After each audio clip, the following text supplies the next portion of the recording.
to the finest crew in Starfleet. Engage. Watch your back, son. Luke. I'm Captain Janeway of the USS Voyager. Captain Janeway of the USS Voyager. Captain. Welcome to The Greatest Generation. It's a Star Trek podcast by a couple of guys just a little bit embarrassed about having a Star Trek podcast. I'm Adam Pranica. I'm Ben Harrison. I did a surprising thing at a live show.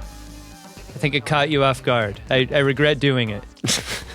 I introduced you before me. Oh, yeah. Yeah, we usually go on stage and say our names. Yeah. But you said my name. And then I had to say your name.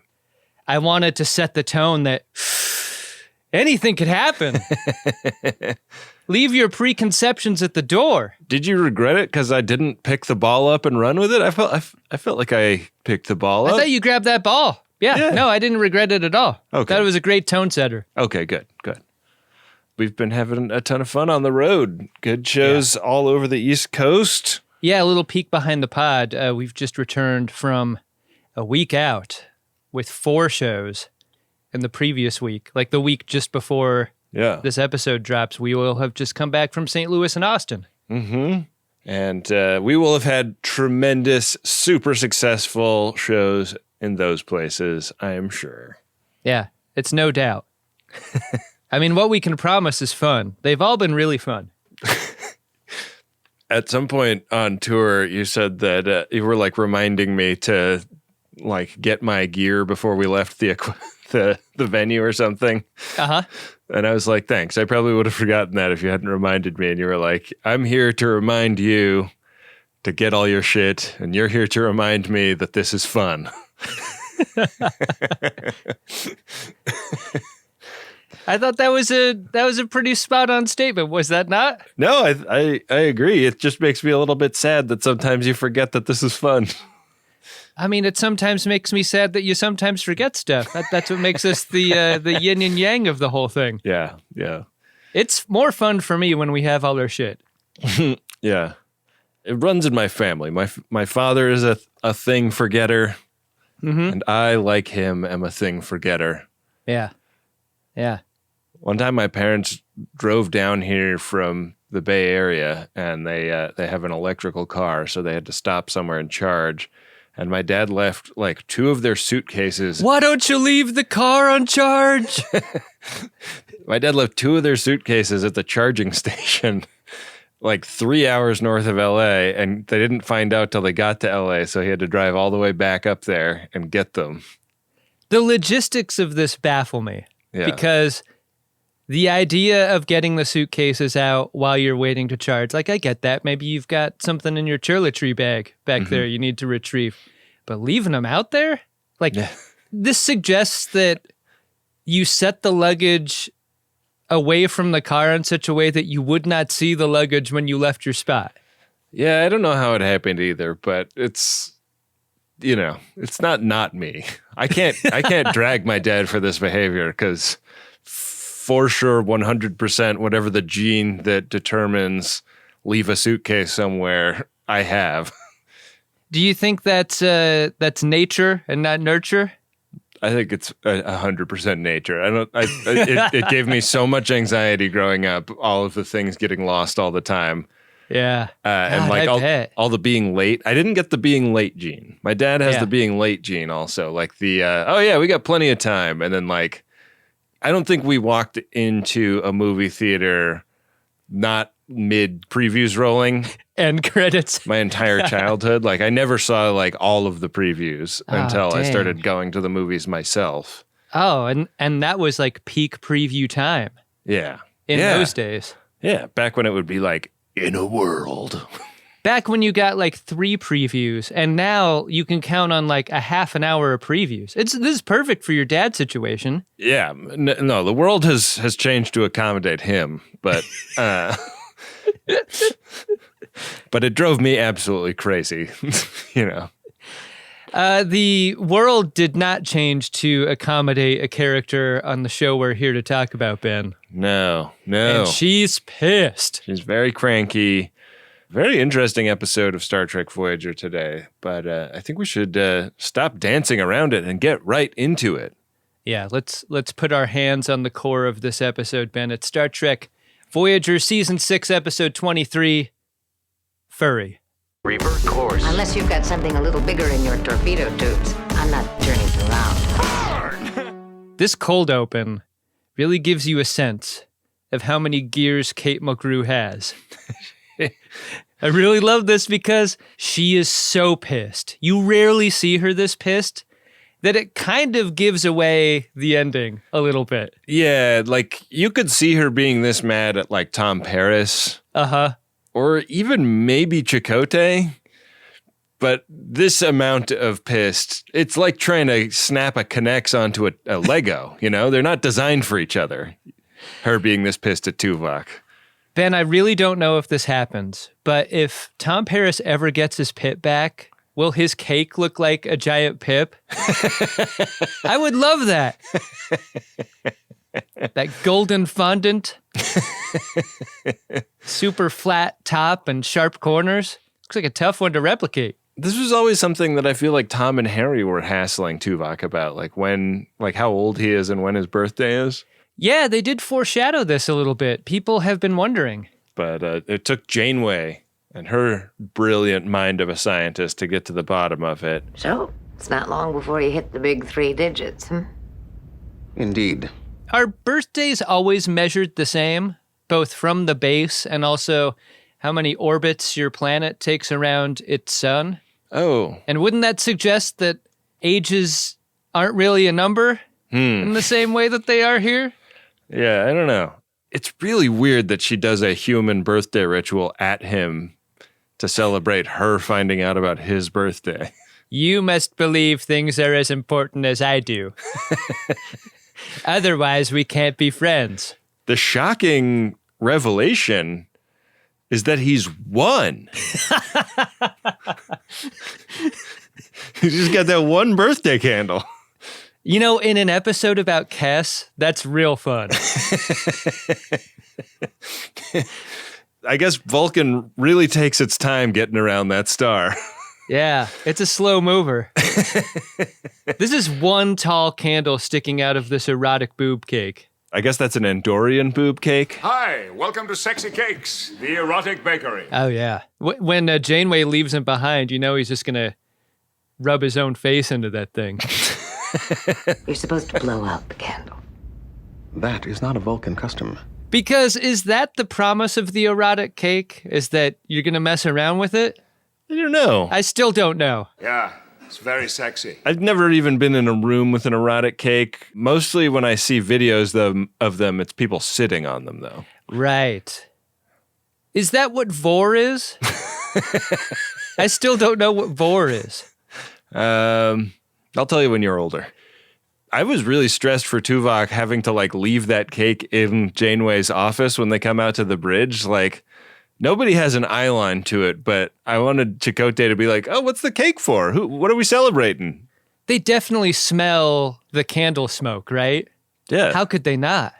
They can smell it on the bridge and they're like, God, did Janeway really just take a dump in her ready room? Did the old match trick? Get rid of the stink? She did it with Tuvok in there? Happy birthday. Weird. Yeah. So they're called out onto the bridge. They've got a distress signal from an incoming vessel that has one Ocampan aboard. Yeah, we don't see many of those. Not way out here. Yeah. So they get a hail from this vessel, and on screen appears Burlap Kes. You treat Voyager like a lady.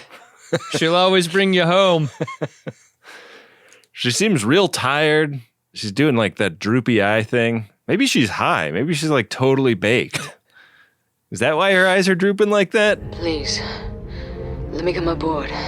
We had such a weird rideshare driver while we were out on tour. Like, as soon as we get inside, he's like, hey, pay no mind to my crazy bloodshot eyes. I promise, I'm not high. I had not looked at this man's eyes. I mean, I know that sort of betrays that I don't really look people in the eyes much. But I had not considered that he might be high until he started talking about how he wanted us to not worry that he was high.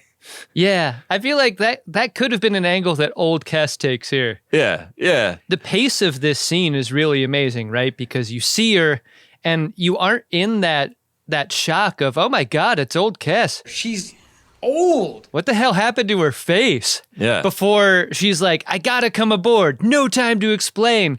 And then, like, as they're even thinking about the idea of this, she zooms on in there. Yeah. Right on in there. How old do Ocampans get? Is this like realistic amount of aging for an Ocampa of her age? There's a couple scenes with Naomi Wildman that make me think, like, if she's aware of how fast Kes ages, and if she were ever to encounter old Kes, that would be traumatizing, right? I'm gonna look like you in like 5 years? The ship is facing them as she makes this request to beam aboard, and they're like, yeah, we'll get the like docking ring ready so that you can connect up. But she just speeds up, crashes into the ship, and we get a really amazing effects shot of her walking down a hallway after having like wedged her ship into the front of Voyager, presumably. She's doing that thing where she's freshening up the hallway behind her like it's an action movie. Freshening up the hallway as she goes. Very scary. After the theme, the bangers haven't stopped, and they're actually like growing on all decks. They get worse and worse, but they're like, oh, thank God, she's headed right for the warp core, which is where we keep our most dangerous things. So nothing bad is going to happen. This scene where she walks through a force field, I think really says a lot in a very short amount of time about just how powerful she is. Like, even more than causing all the freshening up, that was the moment to me that was like, she's not going to be taken down by phaser rifles or anything. Yeah. It's clear she's very powerful from all of these scenes, but because she's wearing a robe and she's old, it's also clear she's very cold. Yeah, she's chilly as hell. She's angrily heading to the thermostat. Does anyone have a blanket? She makes it to the warp core and, easily disarms Seven and BLT and gets over to the core itself and, like, puts her hands right on it. The warp core is sharing its power with her, and she's gaining strength from the sharing. BLT runs over and tries to, like, shut the warp core down or something and catches some warp lightning for her trouble. Yeah. Kes is glowing while touching and eventually disappears. And Seven, radios up to the bridge like, hey, so some bad news. Kes has disappeared and BLT is dead. RSVP. Now, Seven and BLT haven't gotten along for the entire run, right? There's to be a little bit of Seven that's like, oh, so that happened. Did you detect like relief or sadness on Tom Paris's face at this moment? That's a great question. Yeah. Paris does not volunteer to leave his station at this moment. Because it's kind of a blank-faced, like, look up and absorb this news, but it's not a, like, absorb this horrible news necessarily. Am I making any sense here? You could kind of read it as Paris is like, man, like, I'm going to give one of those Delaney sisters a call, I think. He's such a pro, though. He didn't even leave his post while the others fled. He stayed at his post. So we cut back to engineering now, and Kes reappears, and she's still all burlappy. Mm-hmm. But then she, like, backs away from the warp core, and the burlap disappears, and she's got, like, a Season 1 Kes outfit on. Our course is locked in. What? Listen to me very carefully, because I'm only going to say this once. There are some parts of this episode that aren't easily penetrable due to its visual language, but I really liked this sequence. The, like, Kes disappears, Kes reappears in the same place, and, like, the context change is just Janeway bun and BLT being alive. Yeah, and I like the way the time travel part of it is something that you kind of come to understand over time. Like when BLT walks in, it's not, this is time travel, this is season 1. It's like, oh, what is going on? Like, did this not happen? Did she go to a different like version of reality? Are we in a different dimension or something? And you start to get a sense of that when BLT, asks her like, like, what are you doing down here? And she starts talking to her like, this is season 1. Like, oh yeah, the captain wants me to like get a sense of the ship. Cass, what are you doing here? Well, I walked out the airponics bay, and I took a left into the corridor, and then a right into the turbo lift. Took it down 4 decks, past the guy selling navel oranges. I watched an interview with Bill Hader about the Californians recently. That he and Fred Armisen had just been doing that as a bit with each other, and then Fred Armisen like went off with another writer and made it into a sketch. That's fun. And he'd done it like, his Californians accent every time they'd rehearsed it and in the rehearsal that they shot. But only when they were actually live on air did he really put the English on. What are you doing here?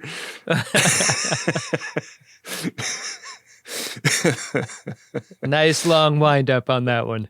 I love the context of like that entire sketch basically being Armisen pranking Hader live on air. Like, I know you thought we were doing this bit together, but in fact, I was preparing you. I was buttering you up to make you break while you were live on television. I mean, Stefan was the same way. I wonder how many other favorite sketches were born as kind of pranks on someone else. It's fun. So when Kes makes it out into the hallway, she asks the computer for the exact time period she's in. And this is 56 days into the Voyager's time in the D-Quad. I think every Starfleet computer should be programmed this way. If you ask what year it is, the computer should alert someone that a time travel may have happened. Yeah, it should put you in stasis until, the security people can get a sense of what's going on. Exactly. Yeah. So knowing that that Voyager's been in the D-Quad for 56 days, angry Kes makes her way to 6 Bay and steals a hypo spray from the doctor. A doctor who we are reminded is far more annoying a couple of seasons ago. He's actually tempered out quite a bit. I'm just a hologram, after all. He's still doing the thing of trying to come up with a name. He doesn't quite seem to have the same visual acuity of the doctor that can spot the ball under the cup in the 3-card Monty, because this is very obvious what she's doing with this hypo spray.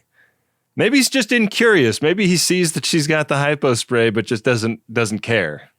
I mean, he's just up in his own head about his own shit. Yeah. He's not noticing. He shares some really curious thoughts about like the relative attractiveness of the Vidiians, and maybe like some of them might have really beautiful personalities.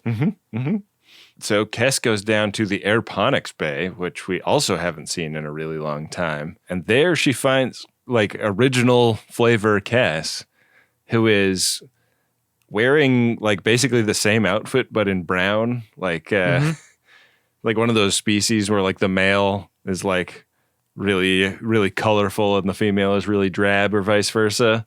Oh yeah. Kes Prime's plumage is very unsatisfying compared to Angry Kes. Yeah, Angry Kes is the one that does all of the attracting of the mates in this species. She does the tukey, and then hypo sprays Kes Prime to the ground. It's easy. She didn't even see it coming. I think we've established that caca and tuki don't work. Her next stop is Neelix's restaurant, where Neelix is serving some god-awful looking burger creation to Tom Paris. I kind of like the look of this greasy Neelix, gotta say. Do you really need the top bun on a burger with a patty that big? I don't know. I need the top bun. I want to pick it up and eat it with my hands. I don't want to eat it with a fork and knife like a damn Frenchman. But it looks like there might be an egg on top. It just looks like a mess. It looks like a knife and forker to me. I do not believe in a burger that's exclusively a knife and forker. I think at that point it stops being a hamburger and becomes something else. Is there argument about naming the burger or that the burger is bad and gross? Because Paris walks off with it. I think it appeals to Paris. Paris has the same taste in food as you. Yeah, it's true. We like the same things. Exactly. The tension with Kes is so much fun here, right? I think here more than any other scene because there's so many people around who don't know who she actually is. And there's so much affection from Neelix toward someone who could freshen him up at any time. I'm looking forward to tonight. Actually, I have a lot of work to do in the sick bay. But I already reserved the holodeck. It seems so dangerous. Yeah, especially with coffee right there. God, how much were you waiting for a coffee to be thrown in someone's face? Coffee to be weaponized in any kind of way? It was driving me nuts, this whole episode. Yeah. Her almost smile at the end of the scene is low-key the most terrifying part. Like, this sent a chill up my spine. Especially that Neelix reads it so wrong. Like, yeah. Neelix reads it as restraint from smiling, where Kes's reality is that it's restraint from throwing boiling coffee in Neelix's face. She is really, really mad. Yeah. And she takes this potentially weaponizable coffee and walks off. And we catch Janeway and Chakotay working on the Vidiian issue in Janeway's office. They are the threat du jour. They are worried about running into more of them. She's not going to brook any of his sympathetic Vidiian opinions in this meeting. No. Pretty uncomfortable, some of the stuff that Chakotay says. Yeah, she doesn't throw a coffee at him or anything. When the gut gardeners come, Chakotay, I'll make sure to tell them that.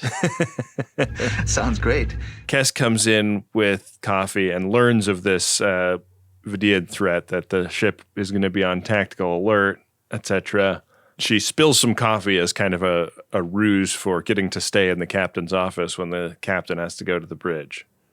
How many times have we seen and heard this in TV and movies? The intentional spilling of a thing, and then a line of dialogue that is something like, "Oh, I'm so clumsy," from a person who intentionally did it.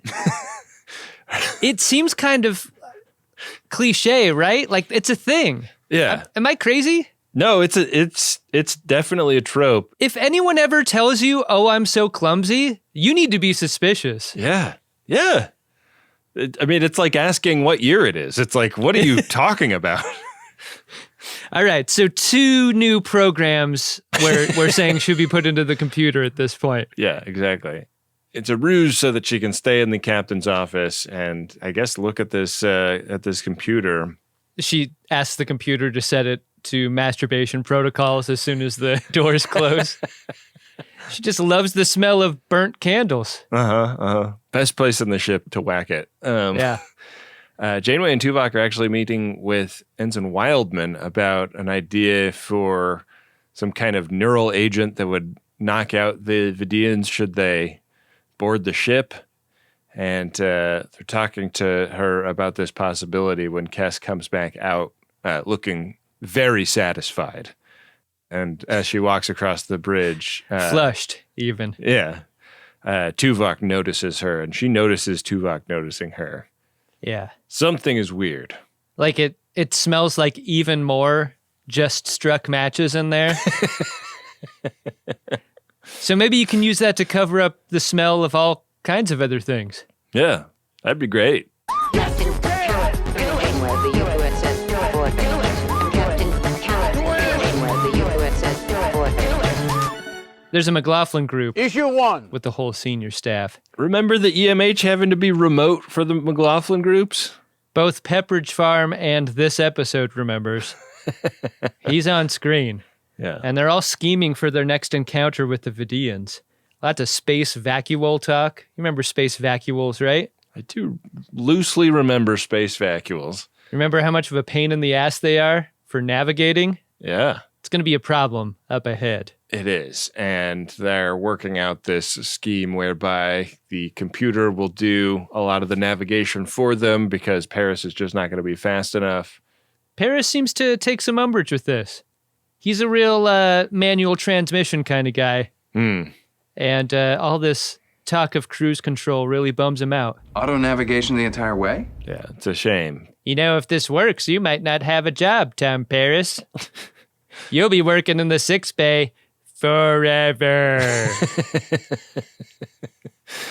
So they're talking about the possibility of having a shuttlecraft out in front helping with the navigation, and Tuvok tosses out, Delta Flyer might be good for that, but with its way better sensors than a normal shuttle. And they're like, the fuck you say? The Delta what? Paris is like, I haven't told anyone about that program that I codenamed. That's just been part of my masturbation protocols for a little while now. Camera whips over to Paris. Whoa! What did he say? Paris is not going to have any chill about this. Yeah. We don't get to know what he truly thinks. No one gets to know what Tuvok's thinking here. Yeah. It is so unusual for him to pipe up about something that's just wrong or weird. I think it should merit some more scrutiny, right? It should merit a, like, hey, let's get the doctor to, like, wave a medical tricorder at your forehead just to double check everything is screwed on right, you know? If someone had to scan me every time I misspoke or mispronounced anything on this show, all of our records would take like 6 hours. But Tuvok's so precise and exact, I think anytime he gets out of his lane a little bit, I think that's a good idea. It would make sense, but they don't do that. Paris finds Kes in a Brat class shuttle. Just tell him it saves you money, buster. Dicking around with the controls, and she has kind of the same excuse for him here as she did for BLT earlier. Like, oh yeah, like the captain wants me to like learn about the ship, so I'm just getting a sense of like how the navigation controls on a Brat class might work. This is classic poor tab hygiene here. Like, she's got to get another tab open when Paris shows up, right? Yeah. Because he sees all of it. Get a boring spreadsheet up. He's not going to ask. Yeah. But instead, she's got the alluring curves of a navigation plan plotted on the screen that involves the Voyager turning all the way around and going back to Ocampa. This is another scene that reminds me a lot of the scene with Neelix in terms of the characters' close proximity. Mm-hmm. Like when Kes was so close to Neelix in the mess hall, things feel so much more dangerous. And in the same way, in the shuttle, they're like right next to each other. And Paris is so innocent with his, like, you got to remember, this was like the version of Paris that was into Kes quite a bit. And like did not give any fucks about Neelix's relationship with her. Like he was definitely like willing to destroy that if it meant hooking up with Kes once. Yeah, and what he doesn't know is that he could be freshened up at any time, even in the holodeck later where he's invited her to teach her piloting. Yeah. Don't do it, Paris. Don't go in there. That's what sucks about like that cold open scene is that you can tell she learned how to fly, but not how to dock her shuttle with the Voyager. Right. Should have been suspicious the whole time. Well, some people were, and they tried to report it, but...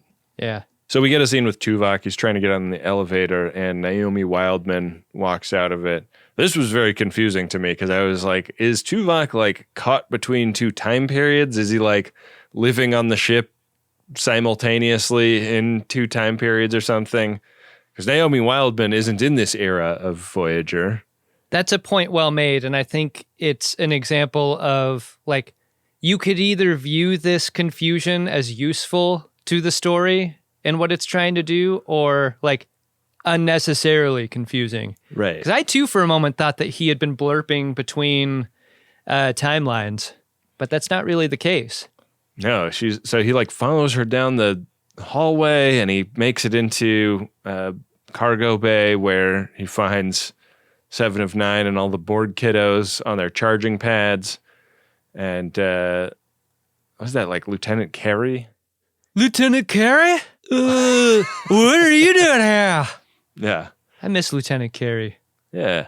If you squint your eyes, he reminds you of O'Brien a little bit. I am Chief Miles Edward O'Brien. This is fucking spectacular.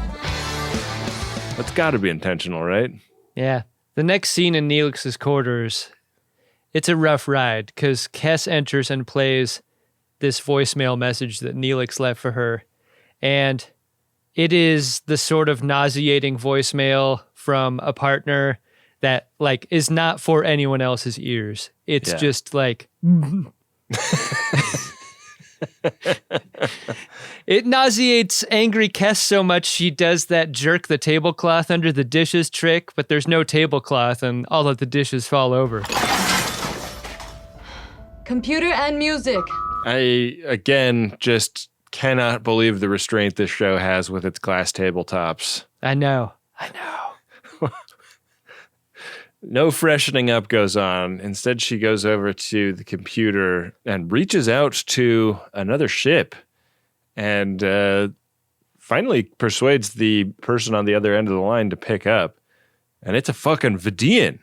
What do you understand the terms of this deal to be really? Like on offer is, look, I'm going to give you all of the tactical information on Voyager so that you can dig in those guts. Yeah. In exchange, I want safe passage to the Ocampa homeworld. Is there a reason that you can think of or remember that the Vidiians wouldn't want the Ocampan guts? Like, would they spoil too fast because they age so quickly? I mean, who knows if this guy is making this deal in good faith, but she can always freshen him up when she's on board his ship. I mean, a way to really break this episode is why doesn't she just freshen everyone up and take Voyager? I don't know. Maybe too hard to work the ship by herself? And she's old. I mean, look at her. She's too old. She can't even see over the steering wheel at this point. She's so old. At the end of this conversation, when the Vidiian's like, boy, you sure are pissed at those people on the Voyager. What's up with that? Yeah, like I'm a totally unethical organ harvester, but pardon me for saying so. It seems like you've really got a bee under your bonnet about betraying all of your friends. What she says is they abandoned her. Yeah. That's all we get. If you were wondering how Kes Prime was doing, she's being kept in a dresser drawer in the airponics bay. Angry Kes checks on her in the next scene and then like just puts her away. Yeah. Like she's a pile of sweaters. So she gives the other Kes a little injection, and then crucially, when she was talking to the Vidiian, she was talking about wanting passage for herself and one other person. Right. And I think that if I had been slightly smarter, it would have been obvious to me when it cut right to her taking care of the other Kes that would be the other person, but I instead was like, wow, who's it going to be? Oh. Is it Neelix?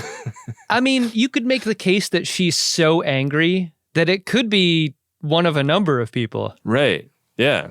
So she starts hacking into the tactical database of the Voyager, and we cut up to Janeway's room where she is inspecting her captain's trinkets, and Tuvok is reporting all of these hallucinations he's been having as he walked around the ship. He doesn't know who Naomi Wildman is. God, what a lucky bastard. He doesn't know who these cybernetically augmented people are. I can't explain it, Captain.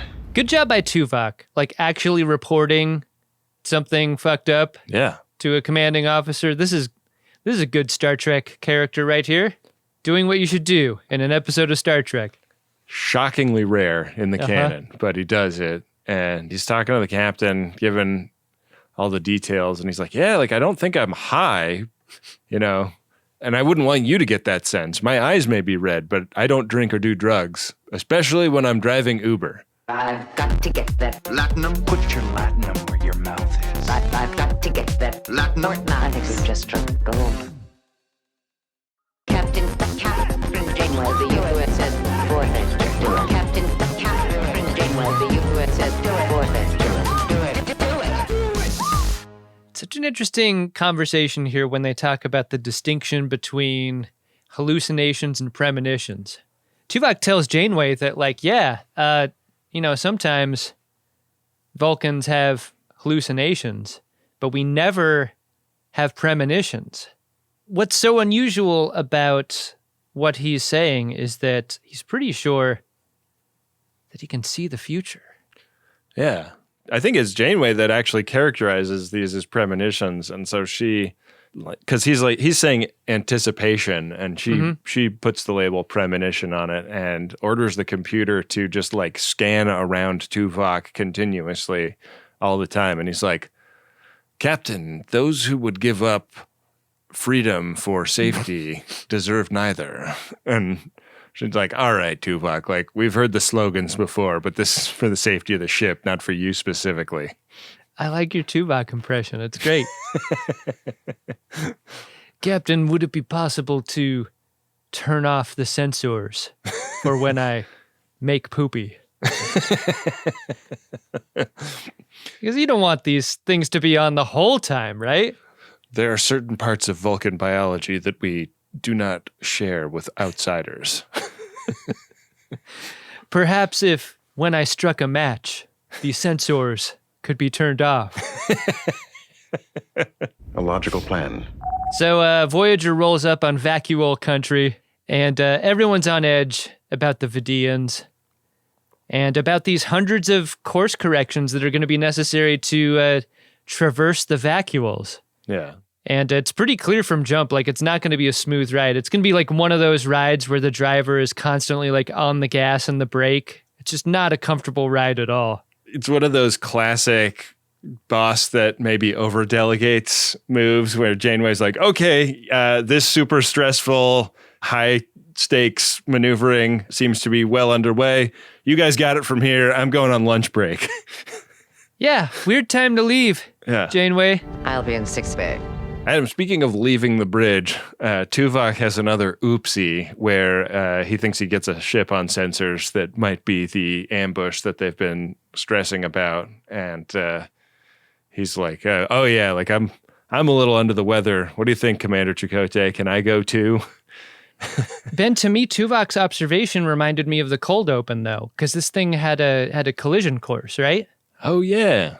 I think that's an important distinction because all of Tuvok's hallucinations or premonitions are like things that happened in that pre-credit scene, right? I guess so, yeah. I guess not all of them because the alcove and stuff is different, but they're things that are like plausible, like right. Like he doesn't think it's Vidiians, I guess. Yeah. Anyways, Janeway makes it down to 6 Bay, meets up with Doc Holliday and Ensign Wildman, who are working on this neural agent that will cause the Vidiians to fall down, go boom when they come on board. And the doctor and the captain kind of go off in a corner together, and the captain starts sotto voce plying the EMH for information, private medical information about Ensign Wildman.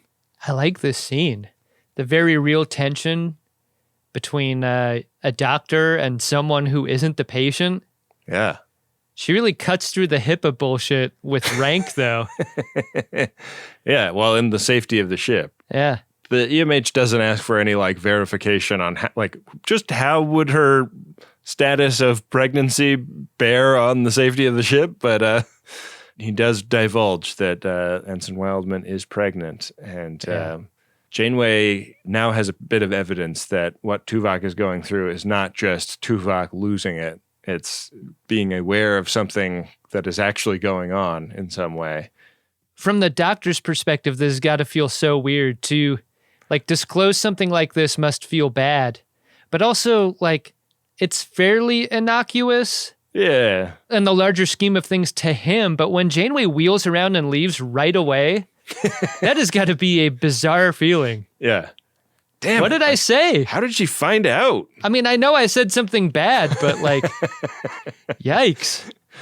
We cut over to Tuvok in a corridor, and he is straight up like wobbling around, hearing things. He's hearing like the dialogue from the cold open in his mind, and he finally staggers into engineering, and when BLT asks him what's up, he just straight up collapses.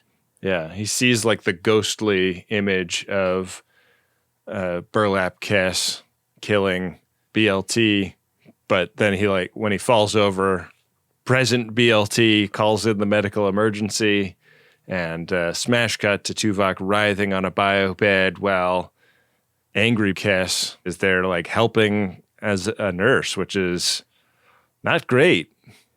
The best parts of this episode are when angry Kes is put into proximity with people we care about, without anyone knowing her true identity or knowing in what kind of danger that they're in.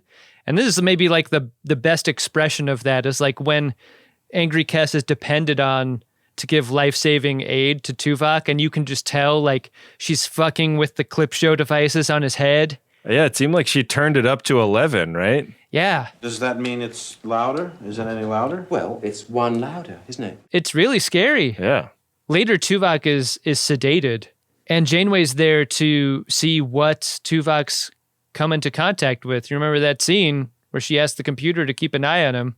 They have a report generated by the computer, and it's that report that indicates it's tachyons that have been swirling his body during the time of these hallucinations. What mean tachyons, Ben? Time travel. Time travel? Exactly. This confirms all the suspicions that they had before about Tuvok's visions. But you don't get the sense that gets them any further toward understanding what's going on, because Janeway walks right out and walks up to Kes and is like, hey, so you're also sort of telepathic. Are you experiencing any of this stuff? It's interesting, later season Kes, I think they would have hit up more often with a, hey, what do you think, Kes? Kind of question. But early season Kes, they almost completely ignored in this way. Yeah. So it does seem kind of novel that Janeway would ask the question here. You know who else is getting ignored, though?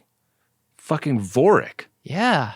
What's up with Vorik? Vorik's having a really bad day off screen. He's also hallucinating, but it's he's remembering Year of Hell and shit. Yeah. Angry Kes denies feeling any differently over the last few days. And after this, Angry Kes has a meeting with that Vidiian from before on the FaceTime. This Vidiian's getting pretty lippy for a guy without really anything to bargain with. He's just a guy who's going to get a lot of great intelligence information for basically nothing in return. Well, he's also getting lippy because he's harvested a lot of lips lately, and he's been just kind of adding them to himself. Yeah, the lip consumption grows ever greater the more they have to have these conversations. That's why he's so impatient. He looks especially necrotic for a Vidiian, don't you think? Hey, Ben, is this the standard of beauty in Vidiian culture? The more grotesque you look, maybe that's what makes you captain? Yeah. It's the most beautiful Vidiian gets to be in charge. Yeah. And their beauty standards are sort of the opposite of ours. The deader, the better. Ugh.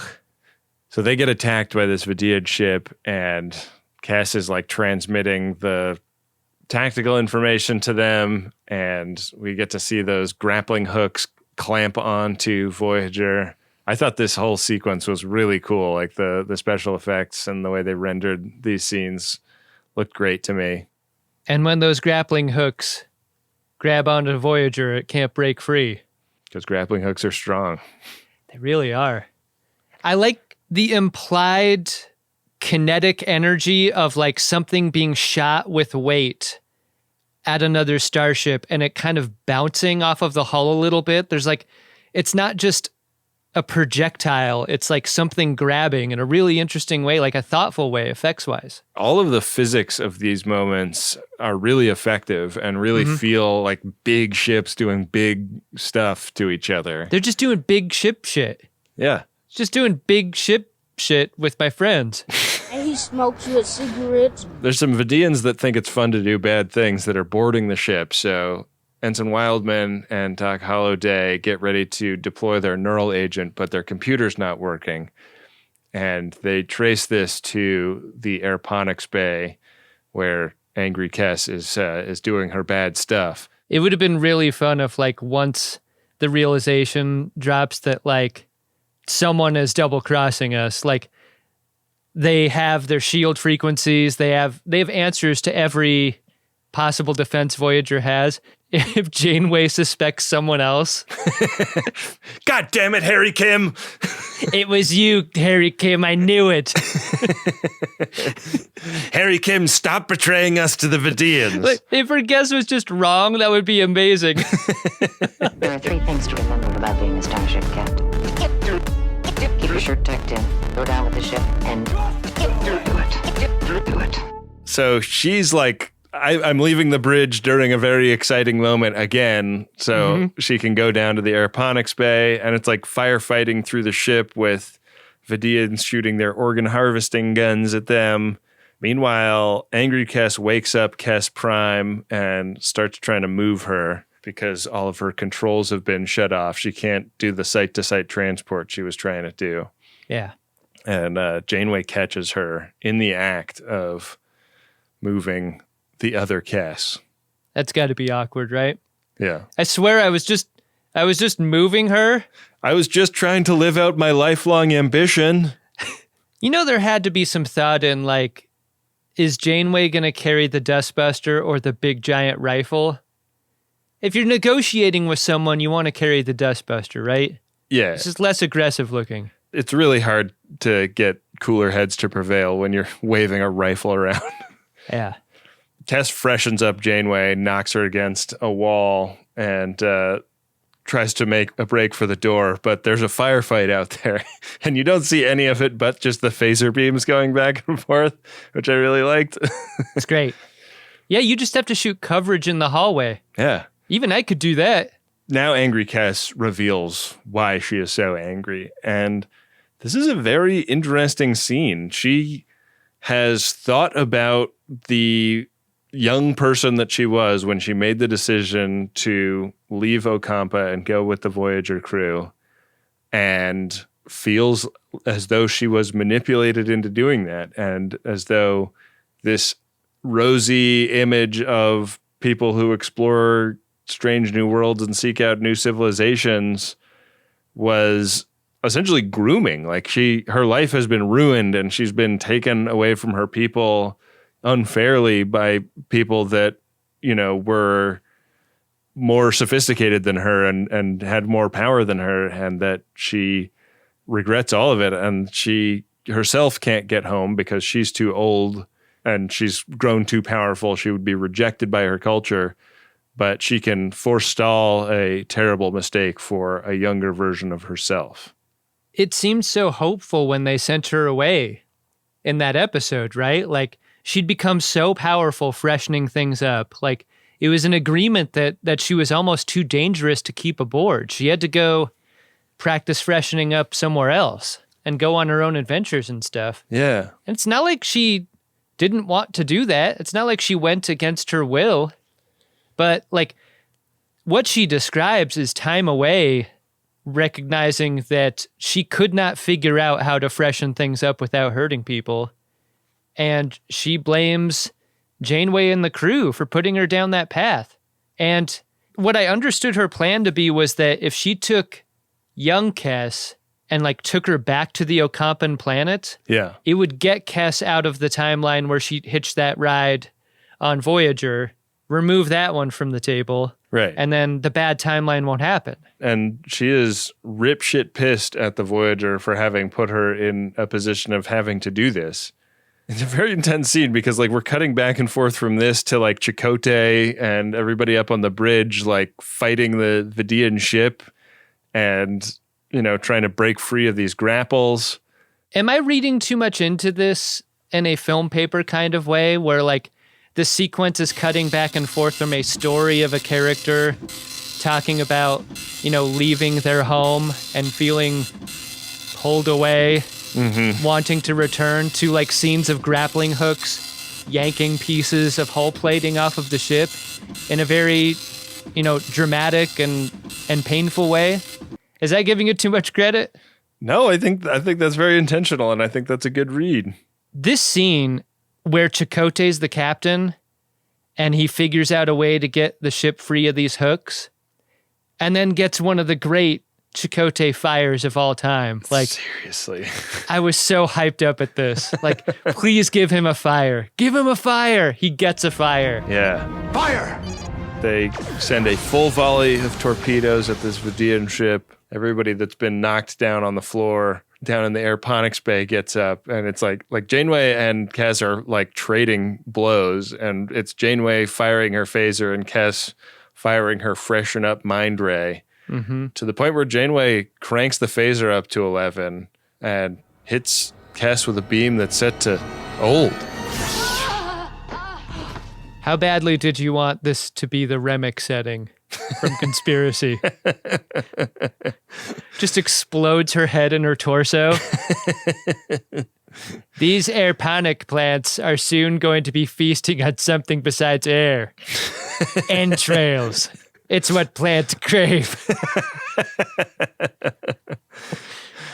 So her birdie turns into an old birdie. Yeah. And when she checks in with Chakotay, he's like, yeah, I think things are stable for the moment. Later in engineering, Tuvok demonstrates to Janeway what Kes did in there. Yeah. She used the power of the warp core for time travel reasons. And that means that a time-traveling Kes could always have that available to her. Kind of a scary thought. They make a plan to be ready. And this plan is hatched in 6 Bay, where Janeway turns off Doc Holliday, and just she and Tuvok talk to Kes Prime about what to do going forward to prevent angry Kes from doing this to the ship again.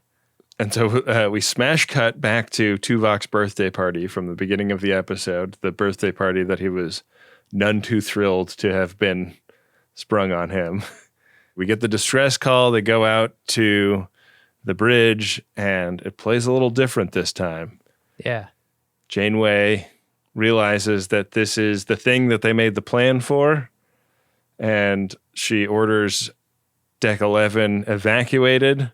She is not telling anybody what's going on. Like, Chakotay keeps going like, are you sure? And she's like, yes, I'm sure. That's what we're doing. Let me ask you a question. Like, we see a lot of the same footage all over again of Kes boarding the ship. Yeah. Do you wish that we just heard that instead of saw it? I thought the repetition of the scene exactly bumped me.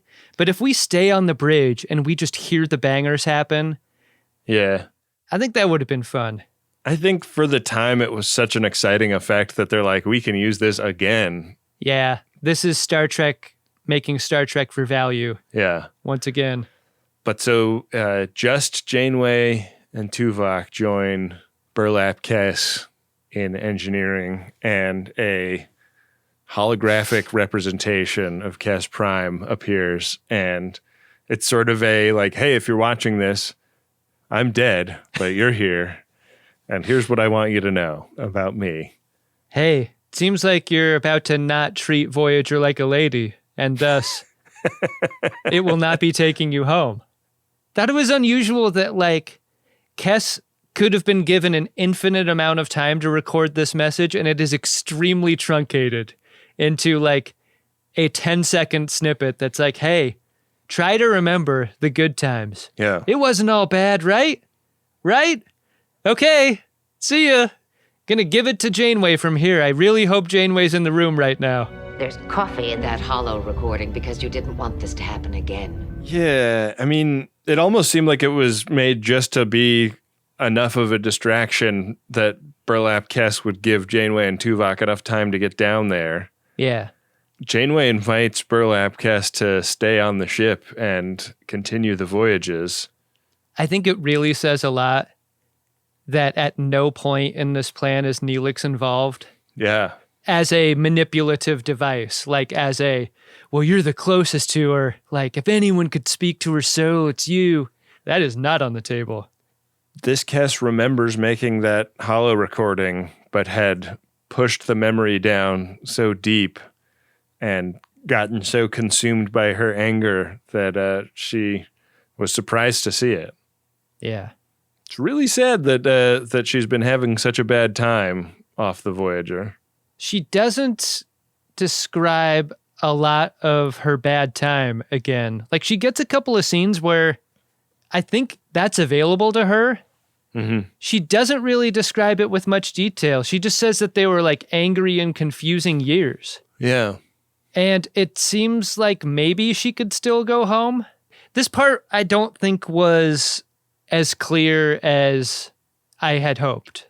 Yeah. I was like, okay, so where is she going to go? And how is she going to get there? In the transporter room, they're like wishing her goodbye.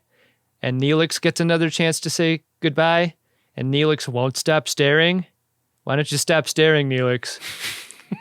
And she beams away, and we see that that it's her own ship she was beamed to, and it cruises away. That's the end of the episode. What'd you think of this one, Ben? You know, I'm really easy to get along with most of the time. But I don't like bullies, I don't like threats, and I don't like you. Understood.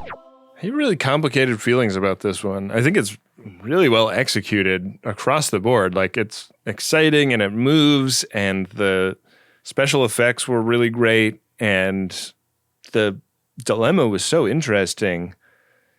But I found myself sort of wondering what it was trying to say, because Bingo. The closest comparison I could come up with for what old Kes was angry about was like grooming, like being too young to consent to or make informed decisions about the things that were happening in her life when she was on board the Voyager, and having been then kind of let go into a cruel, cold universe that didn't have anything for her, and that she had even less guidance in than she had when she was aboard. And when she comes back to redress this as a grievance, she is confronted just with like a tape recording of her younger self going like, I'm happy and this is good.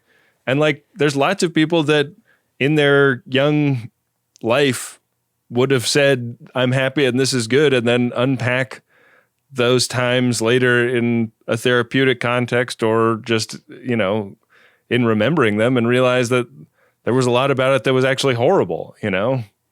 Yeah, I'm with you, Ben. I think this might be another case of like a Star Trek episode not really having full conviction or full confidence in the reasons a character is doing a thing. Like, to get 2 moments in the episode for Kes to very clearly state what is wrong with her and why she's feeling the way she is for all those years away, and to not be able to articulate it, I think makes this episode ultimately dissatisfying. Like, I needed a why to this, and I just didn't get it. Like, yeah. I understand you're upset, Kes. Like, everyone can see that. You're freshening up everyone you see out here. You freshened up Miriam hallways. But like, you gotta help us help you. Like, give us some detail. And that she's just angry and confused. I don't know, like, make it biological. Make it like the pace of her aging has advanced in such a way that like it makes her dangerous and destructive. You know, maybe her practice being out in that shuttle was about, you know, trying to get a handle on those things before they consumed her. But there's no like tradition or history of the Ocampans that would suggest that that's a part of what she's going through. Yeah. I just wanted a reason more than what we got. And I think that really would have helped this episode, because it really had a lot of interesting ideas. You know?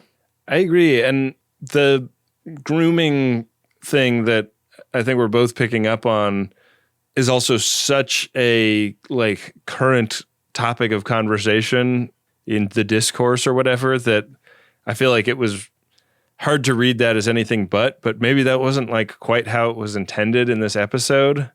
So I don't think there was any chance it was intended in this episode. Yeah. So I sort of feel like it must have hit really different in the day it came out, but it's really hard for me to like cast my mind back to that mindset. So it's an episode that didn't sit super well with me from a message standpoint, but in terms of like production and execution, highest marks. What did you understand was going to happen to Kes after the credits? Like, I think this was another part of the episode that kind of bumped me, was like, she got really angry and confused being by herself on that shuttle. So the answer to that is like putting her back on the shuttle and sending her to Ocampan planet that she is positive would not accept her? Yeah, I mean, like, that is interrogated a little bit, like what about the Ocampans leads you to believe that there's no way that they would accept you. I mean, I know that it was like a kind of closed and conservative society, but I think a couple of freshen-ups could change their mind. Yeah. Now I'm your Ocampan queen. Uh-huh. And anybody that doesn't like that can catch some of this freshness. Ocampan queen, fresh in everything. You don't want to make me mad. So she's also kind of like the Hulk in this. Yeah. God, that should have been the credit sequence. She gets back into her ship and they play the piano suite from the old Incredible Hulk TV show. With that change alone, this is an apex episode. This is like on the mountain with that. It's a good punch up. Do you want to see if there's anything in the priority one inbox?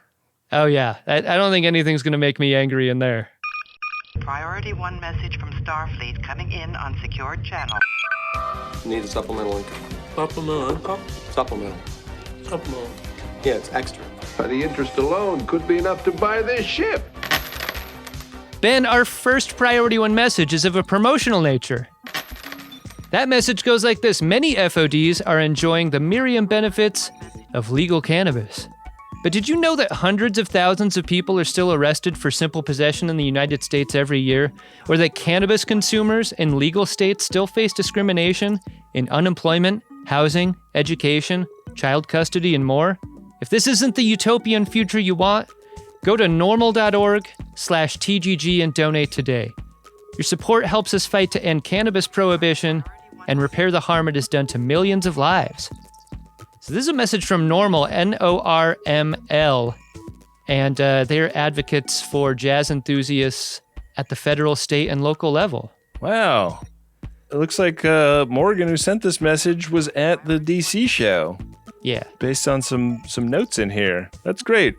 So find out more and support this great organization by going to norml.org/TGG. That's great. Thanks, Morgan. Thanks for that message. Definitely a cause we can get behind. And yeah, it's whack how many lives have been ruined by like incredibly stupid drug arrests for simple possession. Adam, our next priority 1 message is from Captain Captain Janeway, and it's to the crew of the starship Voyager, and it goes like this. We're alone in an uncharted part of the galaxy. We've made some friends here, and some enemies. We have no idea of the dangers we're going to face, but one thing is clear. Both crews are going to have to work together if we're going to survive. That's why Commander Chakotay and I have agreed that this should be one crew, a Starfleet crew. And the camera pans down to Chakotay's hand and he breaks a pencil. What do you think are the chances that this could have been a Maquis crew? Maquis? How hard do you think Chakotay was riding for that? Were they just outnumbered? Was that the only thing? Yeah. Yeah, but like a little carve out, on the board of directors or whatever. Right, yeah. That makes some sense. Keep the peace. A bunch of non-voting shares. Ben, we got a second priority 1 message here, kind of related to the first. This one's from Captain Captain Janeway. It's to the crew of the Starship Voyager. That message goes like this. We'll seek out new worlds and explore space. But our primary goal is clear. Even at maximum speeds, it would take 75 years to reach the Federation. But I'm not willing to settle for that. We'll be looking for wormholes, spatial rifts, or new technology to help us. Somewhere along this journey, we'll find a way back. Mr. Paris, set a course for home. So I think that's just the straight line from that pilot episode, right? Yeah. No edits. No. It's good stuff. It's nice. Yeah, feels good to remember how we got ourselves here. Yeah, and nice on this particular episode. That's a good bit of time travel for us. Time travel. Yeah. Well, thanks to everyone who got a Priority One message. Whether you're a time traveler or not, head to MaximumFun.org/Jumbotron to set one up today. We really appreciate it. Hey, Ben. What's that, Adam? Did you find yourself a drunk Shimoda? Drunk Shimoda! I'm going to give it to the doctor for reprising his role as annoying doctor. Computer deactivate image. That had to be fun, right? Yeah. I think that might be low-key one of the trickiest acting lifts in the episode.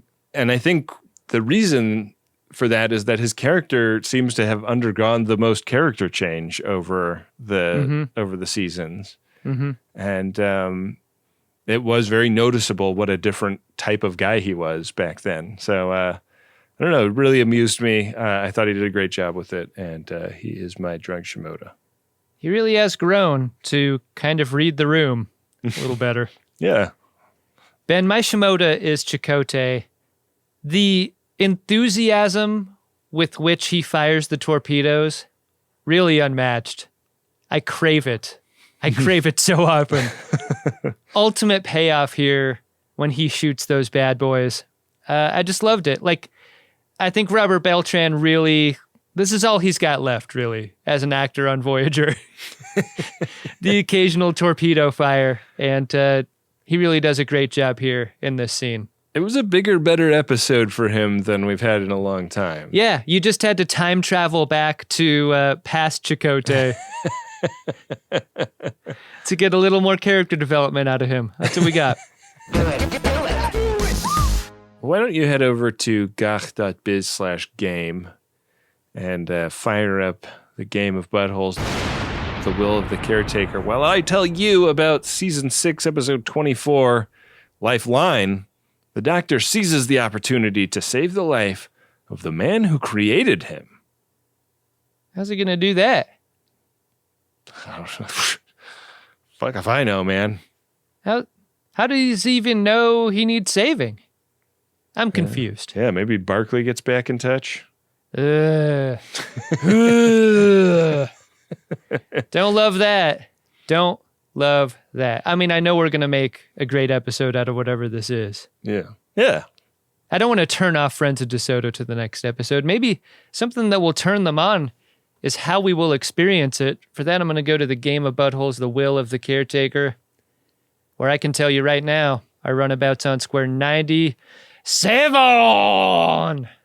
1 square ahead, a space butthole that would take us to an nth degree up. 3 squares ahead. A Morn-hammered power hour.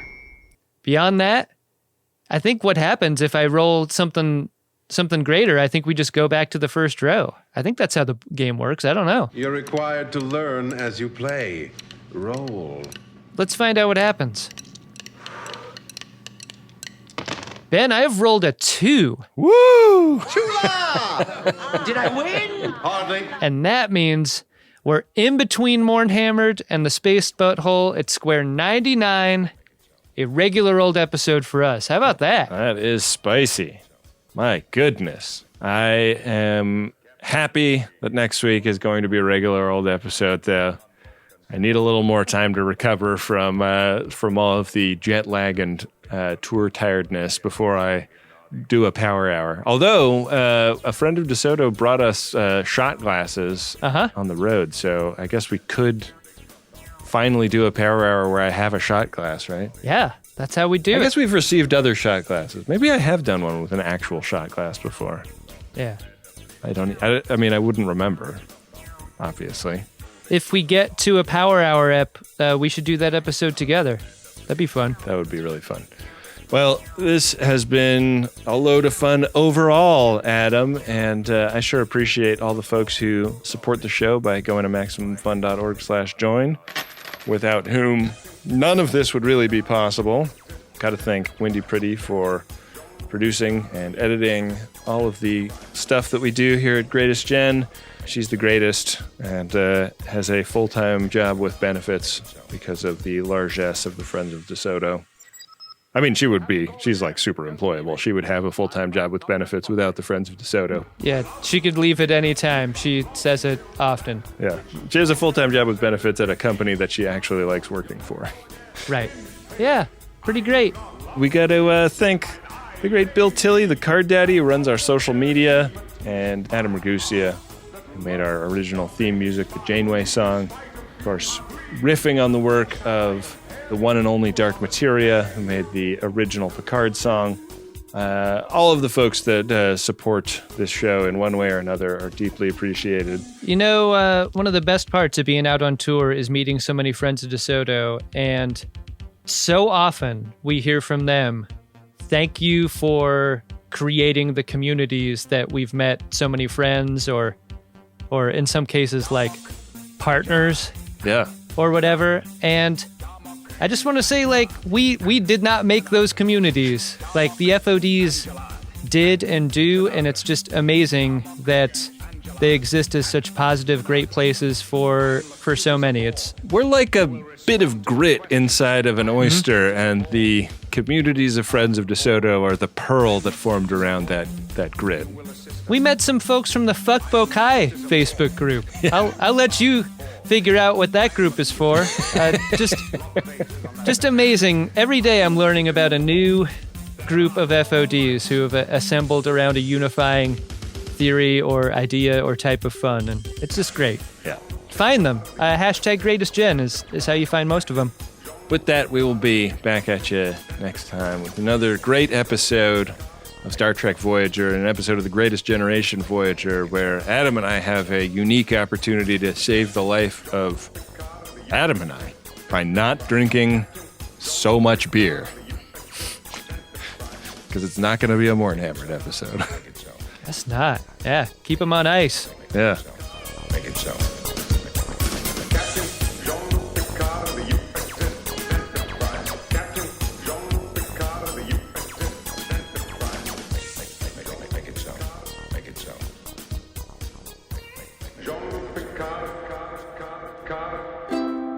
Maximum Fun, a worker-owned network of artist-owned shows, supported directly by you.